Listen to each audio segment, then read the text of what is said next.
ನಮಸ್ಕಾರ ಎಲ್ಲರಿಗೂ welcome back to my channel Suma's vlogs in Kannada. ಬನ್ನಿ ಇವತ್ತು ರಾಗಿ ಹೆಲ್ತ್ ಮಿಕ್ಸ್ ಮಾಡಿ ಹಾಗೆಯೇ ಸಿಂಪಲ್ ಆಗಿ ರಾಗಿ ಗಂಜಿನ ಯಾವ ರೀತಿ ಮಾಡೋದಂತ ನೋಡ್ಕೊಂಡು ಬರೋಣ. ಇವಾಗಿನ ಕಾಲದಲ್ಲಿ ನಾವು ರಾಗಿ ಗಂಜಿನ ಕುಡಿಲೇಬೇಕು. ಈ ರಾಗಿ ಗಂಜಿ ಒಂದನ್ನು ಕುಡಿತಾ ಬಂದರೆ ನಮ್ಮ ಆರೋಗ್ಯನೂ ತುಂಬಾ ಚೆನ್ನಾಗಿರುತ್ತೆ. ಮೊದಲು ಇಲ್ಲಿ ನಾನು ರಾಗಿ ಹೆಲ್ತ್ ಮಿಕ್ಸ್ ಮಾಡಲಿಕ್ಕೆ ಸ್ವಲ್ಪ ರಾಗಿ ತೊಗೊಂಡಿದ್ದೀನಿ, 1 ಕಪ್ ರಾಗಿ ತೊಗೊಂಡಿದ್ದೀನಿ. ಹಾಗೆಯೇ ಒಂದು ಸ್ವಲ್ಪ ಶೇಂಗಾ ಕೂಡ ತೊಗೊಂಡಿದ್ದೀನಿ. ಇಲ್ಲಿ ನೀವು ಬಾದಾಮನ್ನು ಕೂಡ ತೊಗೊಳ್ಬೋದು, ಗೋಡಂಬಿ ತೊಗೊಳ್ಬೋದು, ಏನು ಸಿರಿಧಾನ್ಯ ಇದೆ ಅಲ್ವಾ ಅದೆಲ್ಲನೂ ತೊಗೊಳ್ಬೋದು. ಬಟ್ ನಾನಿವತ್ತು ಇಷ್ಟೇ 2ರಲ್ಲೇ ಮಾಡ್ತಾಯಿದ್ದೇನೆ. ಇದಕ್ಕೆ ಸ್ವಲ್ಪ ಸಿಹಿಗೆ ಅನುಗುಣವಾಗಿ ಕಲ್ಲು ಸಕ್ಕರೆನ ತೊಗೊಂಡಿದ್ದೇನೆ. ಅದರ ಬದಲು ನೀವು ಬೆಲ್ಲನೂ ಕೂಡ ಹಾಕ್ಕೊಳ್ಬೋದು. ಮೊದಲಿಗೆ ನಾನಿಲ್ಲಿ ರಾಗಿನ ಸ್ವಲ್ಪ ಬಿಸಿ ಮಾಡ್ಕೊಳ್ತಾ ಇದ್ದೇನೆ. ಸ್ವಲ್ಪ ಬೆಚ್ಚಗಾಗುವ ತನಕ ಪಾತ್ರೆಯಲ್ಲಿ ಹಾಕಿ ಬಿಸಿ ಮಾಡ್ಕೊಳ್ಬೇಕು. ಅದು ಬಿಸಿ ಆದ ನಂತರ ಒಂದು ಪಾತ್ರೆಗೆ ತೆಗೆದಿಟ್ಟು ಆರ್ಲಿಕ್ಕೆ ಇಟ್ಬಿಡಬೇಕು. ಅದಾದ ನಂತರ ಇದಕ್ಕೆ ಸ್ವಲ್ಪ ಶೇಂಗಾ ಹಾಕಿ ಶೇಂಗಾನು ಸ್ವಲ್ಪ ಬಿಸಿ ಮಾಡ್ಕೊಳ್ಬೇಕು. ಬಿಸಿ ಮಾಡಿಕೊಂಡು ಅದೆಲ್ಲನೂ ಸಿಪ್ಪೆ ತೆಗೆದು ಇದಕ್ಕೆ ಮಿಕ್ಸ್ ಮಾಡ್ಕೊಳ್ಬೇಕು. ಅದು ಆರಿದ ನಂತರನೇ ಸಿಪ್ಪೆ ತೆಗೀರಿ.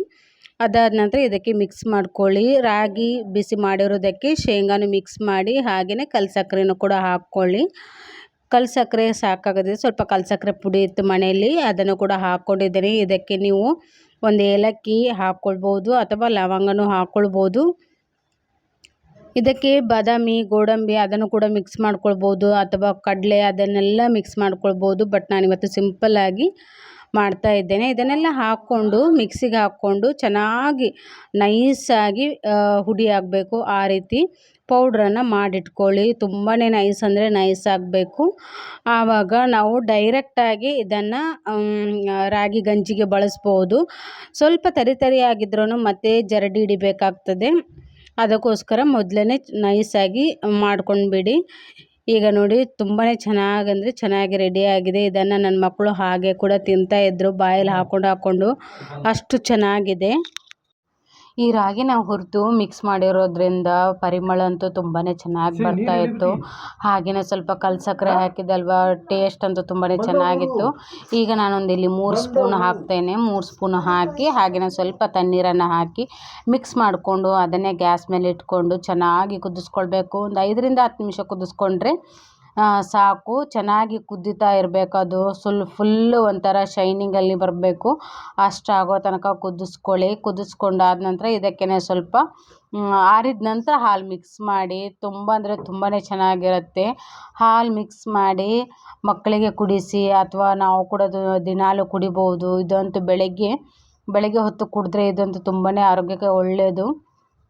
1 ಹೊತ್ತು ಯಾಕೆ 2 ಹೊತ್ತು ಕೂಡ ಇದನ್ನು ಕುಡಿಬೋದು. ಬೆಳಗ್ಗೆ 1 ಲೋಟ, ಸಂಜೆ 1 ಲೋಟ ಕುಡಿಯೋದ್ರಿಂದ ನಮ್ಮ ಆರೋಗ್ಯಕ್ಕೂ ಕೂಡ ತುಂಬಾ ಒಳ್ಳೆಯದಾಗುತ್ತೆ.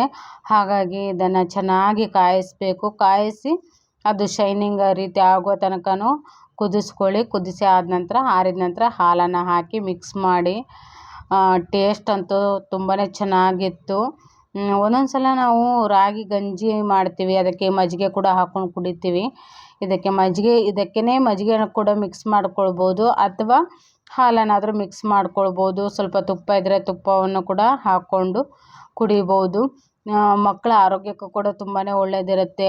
ಚಾಕ್ಲೇಟ್ ಎಲ್ಲ ಕುಡಿಸೋ ಬದಲು ಈ ರೀತಿ ಗಂಜಿ ಮಾಡಿ ಕುಡಿಸಿ. ಬೆಳಗ್ಗೆ ಶಾಲೆಗೆ ಹೋದರೂ ಕೂಡ ಸ್ವಲ್ಪ ಮಧ್ಯಾಹ್ನ ತನಕ ಹಸಿವನ್ನು ಕೂಡ ಇದು ರಾಗಿ ಗಂಜಿ ತಡೆಯುತ್ತೆ. ಮಕ್ಕಳಿಗೆ ಇದು ದೇಹಕ್ಕೆ ಕೂಡ ತುಂಬಾ ತಂಪು. ಹಾಗಾಗಿ ತುಂಬಾ ಅಂದರೆ ತುಂಬಾ ಆರೋಗ್ಯಕ್ಕೆ ಕೂಡ ಒಳ್ಳೆಯದು, ಚೆನ್ನಾಗಿರುತ್ತೆ. ಒಂದು ಸಲ ಟ್ರೈ ಮಾಡಿ ನೋಡಿ. ಸಿಂಪಲ್ಲಾಗಿ ಮನೆಯಲ್ಲೇ ಟ್ರೈ ಮಾಡಿ. ಹೊರಗಡೆಯಿಂದ ಕೂಡ ರಾಗಿ ಮಿಲೆಟ್ಸ್ ಎಲ್ಲ ಸಿಗುತ್ತೆ. ಬಟ್ ನಾವು ಮನೆಯಲ್ಲಿ ಮಾಡಿದಷ್ಟು ಚೆನ್ನಾಗಿ ಎಲ್ಲಿಯೂ ಕೂಡ ಸಿಗೋದಿಲ್ಲ. ಹಾಗಾಗಿ ಮನೆಯಲ್ಲೇ ರಾಗಿ ಇದ್ದರೆ ಈ ರೀತಿ ಒಂದು ಸಲ ಟ್ರೈ ಮಾಡಿ ನೋಡಿ. ಕುಡಿಲಿಕ್ಕಂತೂ ತುಂಬಾ ಚೆನ್ನಾಗಿರುತ್ತೆ. ಈ ಬೇಸಿಗೆಗಂತೂ ನಮ್ಮ ದೇಹಕ್ಕೆ ತುಂಬಾ ತಂಪಾಗಿರುತ್ತೆ. ಈ ರೀತಿ ಮಡಕೆಗೆ ಹಾಕಿಟ್ಟು ಕುಡಿದ್ರಂತೂ ಟೇಸ್ಟ್ ಇನ್ನೂ ತುಂಬ ಚೆನ್ನಾಗಿರುತ್ತೆ. ಒಂದು ಸಲ ಟ್ರೈ ಮಾಡಿ ನೋಡಿ. ಹಾಗೆಯೇ ಈ ವಿಡಿಯೋ ನಿಮಗೆ ಇಷ್ಟ ಆದರೆ ಪ್ಲೀಸ್ ಒಂದು ಲೈಕ್ ಕೊಟ್ಟು ನಮ್ಮ ಚಾನಲನ್ನು ಸಬ್ಸ್ಕ್ರೈಬ್ ಮಾಡ್ಕೊಳ್ಳಿ. ಹಾಗೆಯೇ ನಿಮ್ಮ ಫ್ರೆಂಡ್ಸ್ ಆ್ಯಂಡ್ ಫ್ಯಾಮಿಲಿ ಮೆಂಬರ್ಸ್ಗೆ ಕೂಡ ಶೇರ್ ಮಾಡಿ. ನನ್ನ ಮಕ್ಕಳಂತೂ 2 ಲೋಟ ಮಾಡಿ 2 ಇದು ಮಾಡಿ ಕೊಟ್ಟೆ. ತುಂಬಾ ಇಷ್ಟಪಟ್ಟು ಕುಡಿದ್ರು. ಹಾಗೆಯೇ ಟೇಸ್ಟ್ ಕೂಡ ಚೆನ್ನಾಗಿದೆ ಅಮ್ಮ ಅಂತ ಹೇಳಿದರು. ತುಂಬ ಅಂದರೆ ತುಂಬಾ ಚೆನ್ನಾಗಿದೆ. ಒಂದು ಸಲ ಟ್ರೈ ಮಾಡಿ ನೋಡಿ. Thank you for watching.